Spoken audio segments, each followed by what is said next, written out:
Greetings, friends. I'm Marc David, founder of the Institute for the Psychology of Eating. We're talking about strange things that can make us gain weight. Lack of love. So you know this, we live in a world where weight is a concern for so many people. And what most people don't realize is that weight is a very complex topic. It's not simple, calories in, calories out. So we all need to draw a wider circle around what weight gain, weight loss is really all about. And we have to do that from a place where there's no shame, because there's so many people who are being just taken down a road of guilt and shame for how they look. We're approaching the topic of weight from a perspective of not making anybody wrong for what they weigh, but just an honest and non-judgmental look so we can see the hidden complexities that can cause us to hang on to unnecessary weight. Now, one of the very strange things that can cause weight gain in this world, and it's kind of not so strange when you think about it, is lack of love. Humans need love and intimacy. Vitamin L might be the most important nutrient in the world. It's as simple as that. Humans need love like we need oxygen and water. It is how we're designed. It's non-negotiable. It's not some fanciful thing. It's built into our soul, our psyche, our DNA. And you know what happens when you don't have enough air or water. The body lets us know with signals of discomfort and pain and eventual alarm.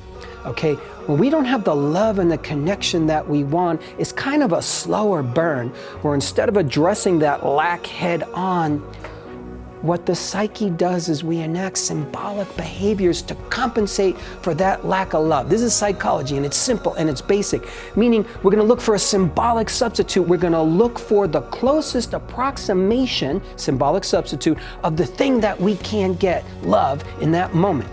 And what's one of the best symbolic substitutes for love that you can reach for? It's food. Why? Because it's readily available. You can get it anywhere. You know what you like. You know what's going to make you feel good. And it works, because food will make you feel good. Now, for many of us, a lack of love in our lives, you know it's painful, and it's even more painful when we don't love self.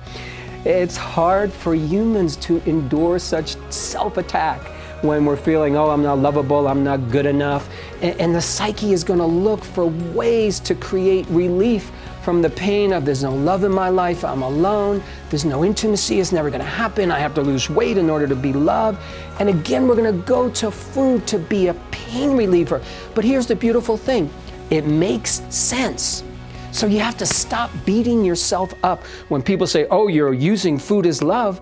I go, yeah, for sure I am. It's a perfect symbolic substitute, and it can get us into trouble sometimes.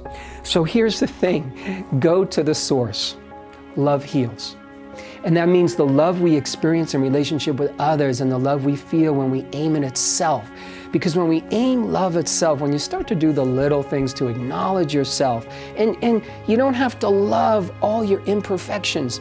You don't have to love all the excess weight if that's what you're dealing with. All you have to do is love the person who is in this world having that experience, just like you would love your best friend when they're going through a tough time. You don't hate them because they've gained weight. You don't hate them because they're going through an illness. You love them. You don't love their illness, but you love them even though they have an illness.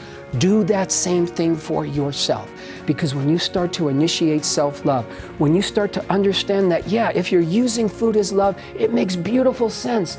Forgive yourself.